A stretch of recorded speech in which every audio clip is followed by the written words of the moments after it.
Selamat petang, salam sejahtera. Ini satu pendedahan pengakuan daripada Rafizi Ramli yang paling kita setujui. Jangan kamu skip dan pastikan Anda tekan butang subscribe untuk mendapatkan isu terkini dari channel ini, dan banyak komen yang Anda boleh sampaikan, tulis dalam ruangan komen untuk kita kongsi bersama dan mencernain minda kita. Saudara-saudara sekalian, Rafizi mendedahkan rahasia besar yang ditinggalkan oleh Kerajaan Perikatan Nasional. Perikatan Nasional hanya memerintah negara tidak sampai pun beberapa tahun. Tetapi apa yang ditinggalkan, jejak yang ditinggalkan dalam Kerajaan Perikatan Nasional digabung dengan Kerajaan Barisan Nasional sebelum ini amat besar kesannya dan amat mengejutkan kita. Manakan tidak, kita sekarang sudah ada hutang 1,5 triliun datang daripada warisan gagasan kerajaan terdahulu. Rafizi kata sebagai Menteri Keuangan, Menteri Ekonomi pada waktu ini, Rafizi sebagai Menteri Ekonomi pada waktu ini, beliau mengatakan bahwa kerajaan perpaduan yang ada sekarang ini boleh diibaratkan sebagai mewarisi rumah yang rusak, atap bocor yang telah ditebuk oleh orang-orang yang tak bertanggung jawab, yang tak punya kesabaran, yang tak punya hati perut untuk terus berkuasa. Itu sebabnya Rafizi kata, apa yang dimiliki, apa yang diwarisi oleh kerajaan perpaduan yang perlu diselesaikan, yang terpaksa diselesaikan oleh kerajaan perpaduan sekarang ini, ialah hasil daripada perkara yang telah rusak akibat rumah rusak, diwarisi daripada kerajaan-kerajaan terdahulu, dan atap yang bocor yang juga disebabkan oleh perbuatan khianat sebilangan pemimpin yang mahukan kuasa dengan segera. Timbalan Presiden PKR Rafizi Ramli menyifatkan kerajaan perpaduan mewarisi pentadbiran mempunyai banyak kerosakan serta perlu diperbetul. Rafizi yang juga Menteri Ekonomi memberi analogi bahawa kerajaan perpaduan seolah-olah mewarisi sebuah rumah yang mempunyai banyak kerosakan yang diakibatkan oleh penghuni sebelum ini. Tiang dimakan anai-anai, lantai berlubang dan rapuh, atap ada berlubang sebahagiannya. Sebelum itu atap berlubang kerana ditebuk, bil air dan bil api penghuni lama tak bayar sehingga kena potong, katanya dalam ucapan penggulungan Timbalan Presiden pada Kongres Nasional Khas PKR. Rafizi berkata keadaan itu mendatangkan cabaran berbeza dan baharu buat kerajaan perpaduan dalam hasrat untuk membantu rakyat menerusi dasar kerajaan yang mampan. Cabaran itu datang sekaligus dalam keadaan kedudukan dan capaian keuangan kita terhad. Maksudnya kita kena buat pilihan, kata Rafizi. Kalau kita warisi rumah sebegini, pada masa ini adalah kita nak bayar tunggakan bil supaya ada api atau elektrik dulu, atau besar kemungkinan kita perlu baiki tiang yang dimakan anai-anai, atau buat pilihan nak hidup dengan lantai atau atap berlubang, kata beliau. Beliau berkata bagaimanapun menerusi pelbagai program dan inisiatif kerajaan perpaduan yang mula membuahkan hasil, rakyat semakin dapat membezakan antara. Rafizi juga berkata, menerusi pelbagai program dan inisiatif kerajaan perpaduan yang mula membuahkan hasil, rakyat semakin dapat membezakan antara kerajaan sekarang dengan pembangkang yang hanya pandai mempertikaikan usaha kerajaan, memperbaiki kerosakan dilakukan pentadbiran sebelum ini.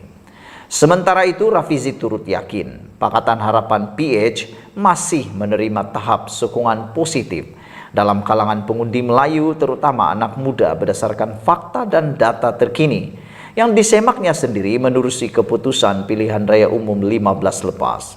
Beliau berkata, sememangnya berlaku peralihan jumlah undi yang besar kepada Perikatan Nasional pada PRU 15. Namun ia cuma kawasan tertentu sahaja, bukannya di seluruh negara, kata Rafizi lagi. Tengok secara keseluruhan, terutamanya negeri yang menjadi kekuatan kita seperti Selangor, Negeri Sembilan dan Pulau Pinang, apabila kita bandingkan tahap sokongan pengundi Melayu 2022-2018 sebenarnya tidak ada perubahan besar, kata Rafizi.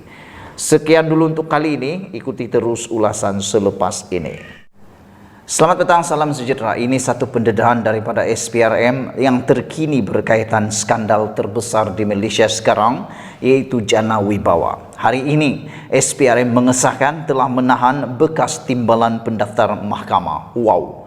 Bayangkan betapa besarnya skandal Jana Wibawa ini, sehingga ia melibatkan pelbagai pihak, termasuk yang terkini dulu kita dapat tahu bahawa SPRM tangkap pegawai SPRM sendiri kerana cuba untuk mengambil kesempatan melalui skandal Jana Wibawa ini. Dan terkini kita juga dikejutkan dengan penglibatan seorang bekas timbalan pendaftar mahkamah. Bayangkan itu saudara, betapa besar dan teruknya skandal Jana Wibawa ini, sehingga tangkapan demi tangkapan yang dibuat mengejutkan kita, kerana yang melibatkan pelbagai tahap manusia. Yang terkini, SPRM mengesahkan telah menahan bekas timbalan pendaftar mahkamah.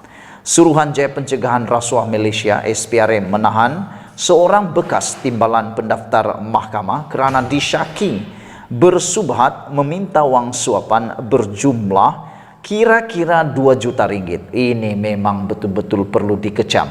Ini betul-betul memang perlu kita kutuk sehabis-habisnya. Kenapa? 2 juta ringgit rasuah yang diminta itu bukan nilai yang sedikit.